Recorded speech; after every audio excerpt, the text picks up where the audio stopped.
Hello everyone. In this video we're going to talk about bones of the trunk. So trunk में आता है हमारा spine और thoracic cage या फिर thorax.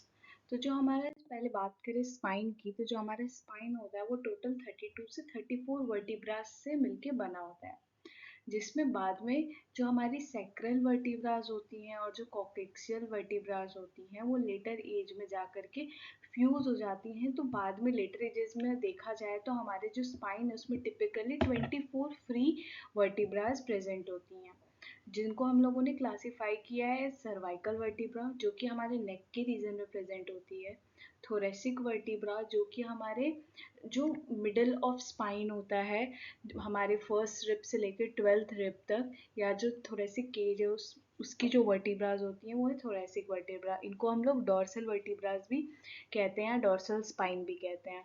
उसके बाद लंबर वर्टिब्रा जो कि हमारा एब्डोमेन जो होता है उसको, जो मसल्स होती हैं उनको सपोर्ट देता है और हमारे पोस्टीरियर वॉल ऑफ एब्डोमेन को फॉर्म करता है, और ये हमारे लोअर बैक में सिचुएटेड रहता है। देन सैक्रम, सैक्रम जो है वो जो हमारी पेल्विक बोन्स थी उनके बीच में लोकेटेड होता है। और फिर लास्ट जो हमारी स्पाइन की जो स्ट्रक्चर है वो है कॉकेक्स। जो कॉकेक्स होता है वो हमारे 3 to 4 वर्टिब्रास जो होती हैं उसमें प्रेजेंट होती है इनिशियली, बाद में वो फ्यूज होकर के सिंगल वर्टिब्रा फॉर्म करती है, और कॉकेक्स को हम लोग टेल बोन भी कहते हैं। तो ये हमारे स्पाइन का स्ट्रक्चर। तो हमारी जो स्पाइन होती है उसमें कुछ कर्वेचर्स प्रेजेंट होते हैं, हमारा cervical curvature, thoracic curvature, lumbar curvature और सैक्रल कर्वेचर, अगर हम उसको लेटरली देखें। और एंटीरियरली हमें स्पाइन एकदम स्ट्रेट दिखती है, एंटीरियरली और पोस्टीरियरली। और जो हमारी स्पाइन में जो वर्टिब्रास होते हैं उन दोनों वर्टिब्रा के बीच में एक डिस्क होती है जिसको हम लोग कहते हैं इंटरवर्टिब्रल डिस्क, जो कि एक कुशन का काम करती है वर्टिब्रा के बीच में, और वो वेट बियरिंग का काम करती है।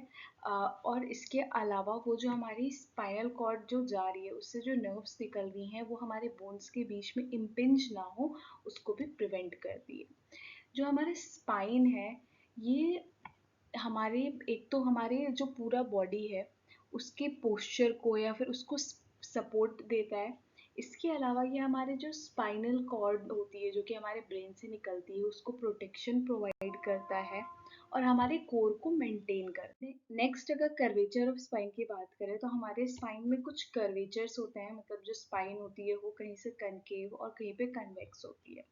तो जो हमारा सर्वाइकल कर्वेचर होता है या जो हमारा लंबर कर्वेचर होता है वो जब बढ़ जाता है तो उस कंडीशन को हम लोग कहते हैं लार्डोसिस, ये जो कर्वेचर जब बढ़ गया है। और जब हमारा जो थोरेसिक कर्वेचर है जब वो बढ़ जाता है तो उसको हम कहते हैं काइफोसिस। इसके अलावा जो हमारा लेटरल कर्वेचर, हमने स्पाइन का स्ट्रक्चर देखा था, स्पाइन को अगर हम लोग पोस्टीरियरली देखें तो वो एकदम स्ट्रेट है, लेकिन अगर उसका वो स्ट्रेट ना होकर के लेटरली डाइवर्ट हो जाए तो उसको हम लोग कहते हैं scoliosis, that is the lateral curvature of the spine. Next बात करें, हमारा जो फर्स्ट रीजन था वर्टिब्रास का या स्पाइन का वो था हमारी सर्वाइकल वर्टिब्रास। तो जो हमारे सर्वाइकल वर्टिब्रास होते हैं वो नेक में हमारे लोकेटेड होते हैं, और उनको हम लोग C1 to C7, first cervical vertebra को C1, then C2, C3, C4, C5, C6, C7 की तरह डिनोट करते हैं। जो हमारे हर एक जो वर्टिब्रास होती है हर एक रीजन का उनका एक यूनिक फीचर होता है जो कि बाकी वर्टिब्रास में नहीं होता है। तो जो हमारा सर्वाइकल वर्टिब्रा होता है उसका यूनिक फीचर है कि उसमें एक ट्रांसवर्स फोरामेन प्रेजेंट होता है, जहाँ से हमारी जो वर्टिब्रल आर्टरी है वो हमारे ब्रेन में एंटर करती है। इसके अलावा हमारे जो सर्वाइकल वर्टिब्रा होते हैं वो एकदम थिक लिगामेंट के बीच में कवर्ड होते हैं जिसको हम लोग कहते हैं न्यूकल लिगामेंट। और जो हमारा most easily palpable cervical vertebra है वो है हमारा 7th सर्वाइकल वर्टिब्रा। इसके अलावा हर एक रीजन के वर्टिब्रा को हम लोगों ने फर्दर दो तरह से क्लासिफाई किया है, टिपिकल वर्टिब्रा और एटिपिकल वर्टिब्रा। टिपिकल वर्टिब्रास मतलब वो वर्टिब्रास जिनके जो फीचर हैं वो बाकी सर्वाइकल वर्टिब्रास से मिल रहे हैं, या वो ग्रुप ऑफ वर्टिब्रास जिनके सेम फीचर्स हैं। और एटिपिकल वर्टिब्रास जो कि हर एक वर्टिब्रा जिसका जो फीचर है वो बाकी से अलग है। सो ये हमारी सर्वाइकल स्पाइन जो कि हमारे जो वर्टिब्रल कॉलम है उसका अपर मोस्ट पार्ट होता है। जो हमारी सर्वाइकल स्पाइन होती हैं उसमें जो हमारी फर्स्ट सर्वाइकल वर्टिब्रा है और जो सेकंड सर्वाइकल वर्टिब्रा है वो अटलैंटो एक्सियल जॉइंट फॉर्म करती है और ये दोनों ही हमारी एक एटिपिकल वर्टिब्रा है। इसके अलावा हमारा जो C3, C4, C5 ये टिपिकल वर्टिब्रा है जो कि जिनके सेम फीचर्स होते हैं। और जो हमारी जो वर्टिब्रा होती है उसकी कुछ फीचर जो होते हैं वो सारे वर्टिब्राज में होते हैं कि उनका एक बॉडी होता है, एक स्पाइनस प्रोसेस होता है, एक ट्रांसवर्स प्रोसेस होगा, लैमाइना होगा और पेडिकल होगा। ये जो फीचर है और एक बीच में वर्टिब्रल फोरामेन होगा जिससे स्पाइनल कॉर्ड पास कर रही है। तो ये फीचर आपको सारे ही वर्टिब्राज में देखने को मिलेगा। बात करें टिपिकल सर्वाइकल वर्टिब्रास की, तो पहले जैसे कि अभी लास्ट में डिस्कस किया था कि जितनी भी वर्टिब्रास होंगी पूरे वर्टिब्रल कॉलम में उनके कुछ स्ट्रक्चर कॉमन होंगे, जैसे कि ये बॉडी ऑफ वर्टिब्रा। फिर जो हमारी बॉडी होती है वर्टिब्रा की और उसको बॉडी ऑफ वर्टिब्रा और जो ट्रांसवर्स प्रोसेस होता है उसको जो बोनी पार्ट कनेक्ट करता है उसको हम लोग कहते हैं पेडिकल। और जो हमारे ट्रांसवर्स प्रोसेस को स्पाइनस प्रोसेस से कनेक्ट करता है वो होता है हमारा लेमाइना और ये स्पाइनस प्रोसेस। और इसके अलावा एक वर्टिब्रल फोरामेन, ये हमें हर वर्टिब्रा में देखने को मिलता है। लेकिन जो हमारी टिपिकल सर्वाइकल वर्टिब्रास होती हैं इनका क्लिनिकल फीचर ये है कि जो इनका ट्रांसवर्स प्रोसेस होता है और स्पाइनस प्रोसेस होता है, इवन जो बॉडी होती है वो स्मॉल होती है। इसके अलावा इनमें एक ट्रांसवर्स फोरामेन प्रेजेंट होता है जिससे वर्टिब्रल आर्टरी जो होती है वो अपवर्ड जाती है। और इसके अलावा इनके दो फेसेट होते हैं, हर एक वर्टिब्रा में फेसेट देखने को मिलता है जिससे जो वर्टिब्रा है वो अपने ऊपर वाली वर्टिब्रा और नीचे वाली वर्टिब्रा से आर्टिकुलेट करती है। इंफीरियर आर्टिकुलर फेसेट जिससे ये नीचे वाली इंफीरियर वर्टिब्रा से आर्टिकुलेट करेगी और सुपीरियर आर्टिकुलर फेसेट जिससे ये अपने ऊपर वाले वर्टिब्रा से आर्टिकुलेट करेगी। नेक्स्ट है एटिपिकल सर्वाइकल वर्टिब्रा। तो हमारी जो एटिपिकल सर्वाइकल वर्टिब्रास थी वो थी C1, C2, C5 और C6 एंड C7। तो जो एटिपिकल फीचर में पहले अगर हम C1 की बात करें तो जो C1 सर्वाइकल वर्टिब्रा है उसको हम लोग एटलस भी कहते हैं, जो कि हमारे दो बोन्स के साथ आर्टिकुलेट करता है। एक तो हमारा ऑसिपुट के साथ जो कि हमारे न्यूरोक्रेनियम बोन है और नीचे वो हमारी जो सेकंड सर्वाइकल वर्टिब्रा है दैट इज एटलस उसके साथ आर्टिकुलेट करता है। तो जो हमारा C1 है उसका यूनिक फीचर ये है कि जो उसका ये जो बीच में सेंट्रल फोरामेन है वो बहुत ही, जिसको हम लोग वर्टिब्रल फोरामेन भी कहते हैं, ये बहुत ही लार्ज होता है। और इसके अलावा ये जो इसका वर्टिब्रल फोरामेन है इसमें हमारी जो सेकंड सर्वाइकल वर्टिब्रा है वो इसमें आर्टिकुलेट करती है। इसके अलावा इसका एक पोस्टीरियर ट्यूबरकल होता है और इसमें स्पाइनस प्रोसेस प्रेजेंट नहीं होता है C1 में। नेक्स्ट बात करें C2 की, तो C2 का एक टिपिकल फीचर है कि उसमें जो हमारा C2 है जिसको हम लोग एक्सिस बोन भी कहते हैं, इसमें एक हमारा ट्यूबरकल प्रेजेंट होता है जिसको हम लोग कहते हैं डेंस प्रोसेस कहते हैं, जिसका एपेक्स को हम लोग एपेक्स ऑफ डेंस कहेंगे। इसके अलावा ये जो हमारा सेकंड सर्वाइकल वर्टिब्रा है उसमें भी फेसेट प्रेजेंट होता है, सुपीरियर आर्टिकुलर फेसेट और इंफीरियर आर्टिकुलर फेसेट। सुपीरियर हमारे C1 के साथ आर्टिकुलेट करेगा और इंफीरियर हमारे नीचे C3 के साथ आर्टिकुलेट करेगा। इसके हमारी जो नेक्स्ट एटिपिकल सर्वाइकल वर्टिब्रा है वो है हमारी C6।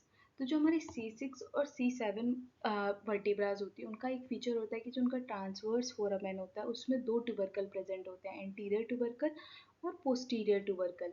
इसके अलावा जो हमारे C6 वर्टिब्रा होती है उसमें एक स्पाइनल ग्रूव होता है जिससे स्पाइनल नर्व पास करती है। खैर स्पाइनल ग्रूव हमारे सारे ही वर्टिब्रा में देखने को मिलेगा। इसके अलावा बात करें C7 की, तो जो C7 वर्टिब्रा होता है उसका जो स्पाइनस प्रोसेस होता है मोस्ट प्रोमिनेंट होता है जिसको हम लोग इजीली पैल्पेट कर सकते हैं। Next thoracic vertebras. तो जो थोरेसिक वर्टिब्रास होती हैं वो हमारे चेस्ट में पीछे या फिर जो हमारा मिड ऑफ स्पाइन होता है उसमें लोकेटेड होती हैं from first rib to 12th rib. और इनका यूनिक फीचर ये है कि इनमें जो सुपीरियर और इंफीरियर आर्टिकुलर फेसेट के अलावा जो ट्रांसवर्स प्रोसेस होगा उस पर हमारे कॉस्टल फेसेट या रिब फेसेट भी होंगे, जहाँ पे हमारी जो रिब होगी वो अटैच होती है या आर्टिकुलेट करती है। थोरेसिक वर्टिब्रा को भी हम लोग दो तरह से क्लासीफाई करते हैं, टिपिकल, एटिपिकल। टिपिकल में आता है हमारा सेकेंड थोरेसिक वर्टिब्रा से लेकर नाइन्थ थोरेसिक वर्टिब्रा तक। एटिपिकल में हमारा first thoracic vertebra, 10th thoracic vertebra, 11th और 12th थोरेसिक वर्टिब्रा आता है। ये हमारा थोरेसिक वर्टिब्रे। बात करें टिपिकल थोरेसिक वर्टिब्रास की, तो हमारे जो टिपिकल थोरेसिक वर्टिब्रास थे वो थे हमारे T2 से लेकर T9 तक। तो यहाँ पे जो इमेज दी है वो हमारे T5 थोरेसिक वर्टिब्रा की है। तो जो हमारे थोरेसिक वर्टिब्रा है उनका फीचर पहला तो जो हर वर्टिब्रा में देखने को मिलता है, vertebral body, pedicle, superior articular facet, inferior articular facet, then lamina, transverse process, spinous process. ये हर जो भी हमारी वर्टिब्राज होती हैं उनमें देखने को मिलता है। जो हमारी टिपिकल थोरेसिक वर्टिब्रा है उसका फीचर था कि उसमें एक फेसेट प्रेजेंट होता है जिसको हम लोग कॉस्टल फेसेट कहते हैं। तो ये है हमारा सुपीरियर कॉस्टल फेसेट जिसको हम लोग डेमी फेसेट कहेंगे। ये और जो हमारी रिब्स होती हैं वो दो वर्टिब्रास के बीच में अटैच होती है, इसलिए इसका है Demi facet, means half facet. बाकी का जो हाफ फेसेट होगा वो हमारे जो दूसरी अपर वर्टिब्रा होगी उस पे कनेक्टेड होगा। नेक्स्ट बात करें एटिपिकल थोरेसिक वर्टिब्रा, तो उसमें पहला था हमारा T1। तो जो T1 होता है उसका फीचर ये होता है कि उसमें जो हमारा T1 में जो हमारा जो फेसेट होता है, कॉस्टल फेसेट होता है, वो ट्रांसवर्स होता है, ट्रांसवर्स कॉस्टल फेसेट प्रेजेंट होता है। और उसके बॉडी पे इंफीरियर कॉस्टल डेमी फेसेट होता है, जो कि हमारे जो T2 के जो सुपीरियर कॉस्टल डेमी फेसेट था उसके साथ मिलकर के फेसेट बनाता है, जो कि हमारे हेड ऑफ रिब से आर्टिकुलेट करती है। नेक्स्ट T10 का यूनिक फीचर ये है कि जो इसमें सिर्फ सुपीरियरली ही जो हमारा कॉस्टल फेसेट होगा वो superior demi costal facet present होगा, इंफीरियर डेमी कॉस्टल फेसेट इसमें नहीं होता है। T11 और T12 इन दोनों में सिर्फ एक कॉस्टल फेसेट होता है, क्योंकि जो हमारी 11th और 12th रिब्स होती हैं वो इमूवेबल होती हैं और वो सिर्फ हमारे जो डायरेक्टली हमारे जो वर्टिब्राज होते हैं उनसे कनेक्ट होते हैं, वो बाकी रिब्स की तरह दो वर्टिब्रा के बीच में अटैच नहीं होते हैं। नेक्स्ट लंबर वर्टिब्रा, तो जो हमारे लंबर वर्टिब्राज होती हैं ये हमारे लोअर बैक में सिचुएटेड होती हैं और ये हमारे जो एब्डोमिनल वॉल होती है उसको सपोर्ट प्रोवाइड करती है। और ये जो हमारी लंबर वर्टिब्रा है इनका यूनिक फीचर ये है कि इनका जो ट्रांसवर्स प्रोसेस होता है ना वो बहुत ही बड़ा होता है और इनकी जो वर्टिब्रा होती है वो भी बाकी वर्टिब्रा से बड़ी होती है। और जो हमारा लंबर रीजन होता है वहाँ पे जो डिस्क होती है वो उनमें प्रोलैप्स होने का चांस ज़्यादा होता है, क्योंकि जो हमारा ज़्यादातर जो हमारा पोस्चर जो होता है उसमें जो हमारा बॉडी वेट है वो हमारे लंबर वर्टिब्रास पे ज़्यादा हो जाता है। इसके अलावा जो हमारी लंबर वर्टिब्रा है उसको भी हमने दो तरह से क्लासीफाई किया है, typical lumbar vertebra, atypical lumbar vertebra.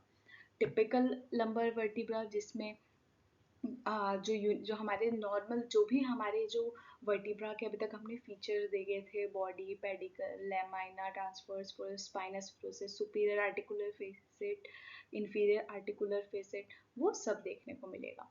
लेकिन जो हमारी एटिपिकल लंबर वर्टिब्रा होती है वो उस इकलौती हमारी लंबर वर्टिब्रा है जिसमें जो हमारा जो ट्रांसवर्स प्रोसेस होता है वो थिन नहीं होता है, उसका कोन शेप का हमारा ट्रांसवर्स प्रोसेस होता है, क्योंकि वहाँ पे हमारी जो इलियोलंबर लिगामेंट होती है वो आकर के अटैच होती है। सो टिपिकल लंबर वर्टिब्रा जिसके फीचर एक इसमें बॉडी होती है, transverse process, spinous process, pedicle, lamina, superior articular facet इधर साइड पे प्रेजेंट होगा, देन इंफीरियर आर्टिकुलर फेसेट, और इसके अलावा इस बीच इसका जो वर्टिब्रल फोरामेन होता है वो स्मॉल होता है as compared to the vertebral foramen of the cervical vertebra जहाँ पे वो लार्ज था बहुत। इसके अलावा जो हमारी टिपिकल लंबर वर्टिब्रा होता है उसमें एक मैमिलरी प्रोसेस होता है जो हमारे स्पाइनस प्रोसेस और ट्रांसवर्स प्रोसेस के जस्ट बीच में लोकेटेड होता है। इसके बाद लेटरल व्यू अगर हम देखें टिपिकल लंबर वर्टिब्रा का, तो इसमें ये हमारा ट्रांसवर्स प्रोसेस है जो कि हमने डिस्कस किया था कि वो थिन होता है और लॉन्ग होता है। इसके अलावा ट्रांसवर्स प्रोसेस के जस्ट नीचे एक एसेसरी प्रोसेस होता है। और इसके बाद जो हमारी नेक्स्ट बोन है वो है सैक्रम। जो हमारी सैक्रम होती है वो हमारी जो पेल्विक गर्डल था उसका पोस्टीरियर वॉल फॉर्म करती है, और सैक्रम हमारे ट्रायंगुलर शेप की होती है या इन्वर्टेड कोन शेप की होती है, जो कि हमारे 5 सैक्रल वर्टिब्रास से मिलके बनती है, जो कि बाद में 18 से 30 या 15 से 30 ईयर के एज में फ्यूज हो जाता है। और ये ट्रायंगुलर शेप की है, तो इसका एक बेस होगा जो कि सुपीरियरली होता है और एक एपेक्स होता है जो कि इंफीरियरली होता है। सो ये है हमारी सैक्रल बोन, जिसका जो बेस होता है वो हमारे जो L5 या 5th लंबर वर्टिब्रा होता है उससे आर्टिकुलेट करती है, सैक्रोलंबर जॉइंट फॉर्म करती है। और उसमें एक सुपीरियर आर्टिकुलर प्रोसेस होता है जो कि इंफीरियर आर्टिकुलर प्रोसेस जो होता है L5 वर्टिब्रा का उसके साथ आर्टिकुलेट करती है। इसके अलावा जो हमारा सैक्रल बोन का एपेक्स होता है वो हमारे जो कॉकिक्स होती है, कॉक्सीजियल बोन्स होती हैं, उनसे आर्टिकुलेट करता है। पोस्टीरियरली देखें तो हमारा जो सैक्रम होता है उसका जो ट्रांसवर्स प्रोसेस होता है वो बहुत रफली फॉर्म होता है। इस वजह से उसको हम लोग मीडियन सैक्रल क्रेस्ट कहते हैं। इसके अलावा जो हमारी सैक्रम होती है उसमें सारी वर्टिब्रास के साइड में ये फोरामेन प्रेजेंट होता है जिसको हम लोग पोस्टीरियर सैक्रल फोरामेन कहते हैं। और जो हमारा सैक्रम होता है वो सुपीरियरली L5 वर्टिब्रा से आर्टिकुलेट कर रहा है, इंफीरियरली कॉकिक्स के C1 से आर्टिकुलेट कर रहा है, और लेटरली वो हमारे पेल्विस बोन से आर्टिकुलेट करता है, जिसमें वो सुपीरियरली हमारे इलियम से आर्टिकुलेट करता है, सैक्रोइलियक जॉइंट फॉर्म करता है, और इंफीरियरली वो हमारे ईशियम से आर्टिकुलेट करता है। ये है लेटरल सरफेस हमारे सैक्रम का। नेक्स्ट जो बोन है वो है कॉकिक्स। जो कॉकिक्स होता है लास्ट पार्ट होता है हमारे वर्टिब्रल कॉलम का, जिसमें 3 to 4 या 5 वर्टिब्रास होती हैं जो कि बाद में फ्यूज होकर सिंगल कॉक्सीजियल वर्टिब्रा फॉर्म करती हैं। और जो हमारी कॉकिक्स होता है उसको हम लोग टेल बोन भी कहते हैं। और इसके अलावा ये जो हमारा कॉकिक्स है ये भी ट्रायंगुलर शेप का है, जिसका एक बेस होगा जो कि हमारे सैक्रम के एपेक्स के साथ आर्टिकुलेट करेगा, और एक एपेक्स होगा। और कॉक्सियल वर्टिब्रा का सिर्फ एक ट्रांसवर्स प्रोसेस होता है, और एक उनमें आर्टिकुलर फिसल्ट होता है जो कि बेस पे लोकेटेड होता है, जो कि हमारे सैक्रम बोन से आर्टिकुलेट करता है। सो ये थी हमारी वर्टिब्रल कॉलम की सारी बोन्स। थैंक